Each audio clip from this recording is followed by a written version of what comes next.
26 cameras at 15 different glaciers. These cameras shoot one frame every hour on the hour as long as it's daylight So for these over are their 2 years. frames that they've... In the end, we'll have an extraordinary record of the world in flux.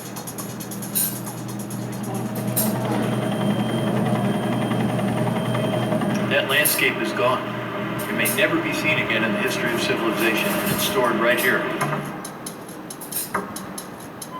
Definitely one of the strong points of the EIS is that they're looking at glaciers all over the world.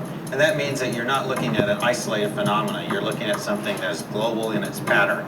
And so for that reason, I think that seeing the kinds of changes in glaciers that the EIS cameras will record is going to show that it isn't something unique to one place.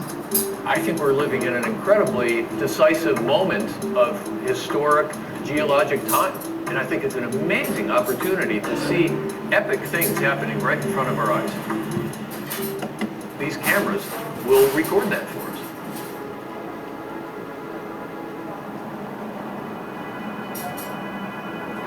I can't wait to see those cameras. It's been 10 weeks since they were put out. And in the meantime, the Mendenhall's had the biggest cycle of calving that anybody's ever seen here in 45 years. So we should have amazing results on those cameras. Oh, fantastic. We have 1,577 frames. It's been working the entire time. It's a beautiful thing.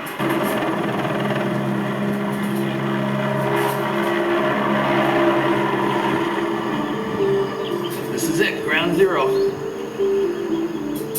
More ice is released into the global ocean from this glacier than any other glacier in the northern hemisphere. If sea level rises, this is where it all begins. This is it, ground zero.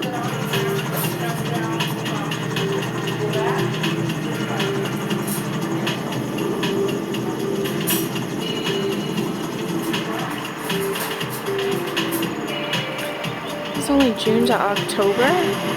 Through the 90s, I watched the global warming story evolve. And frankly, for a while, I was a skeptic too.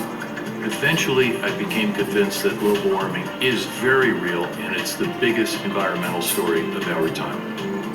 In this project, I have a unique opportunity to use these amazing tools of photography to show people the reality of what's happening right here, right now.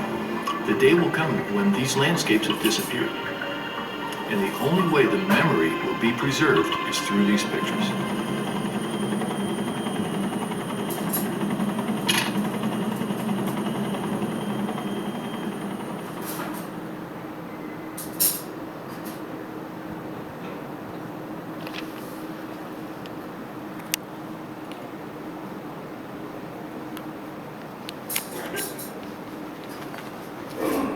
It was like watching a gigantic ship sink, and suddenly, right before our eyes, the thing broke off, flipped over, and drifted out into the ocean.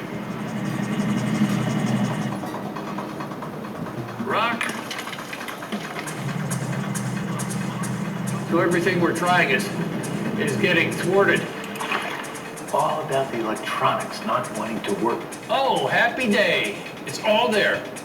In the Extreme Ice Survey, we're making a unique record of a unique moment in geologic time. We've gone to a lot of amazing wild places: Greenland, Iceland, the Alps, the Rockies, British Columbia, and Alaska. We've stationed 26 cameras at 15 different glaciers.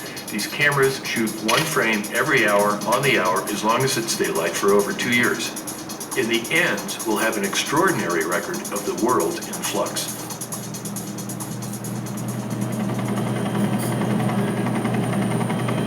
That landscape is gone.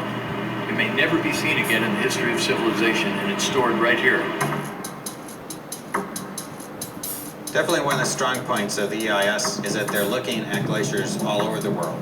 And that means that you're not looking at an isolated phenomena, you're looking at something that's global in its pattern.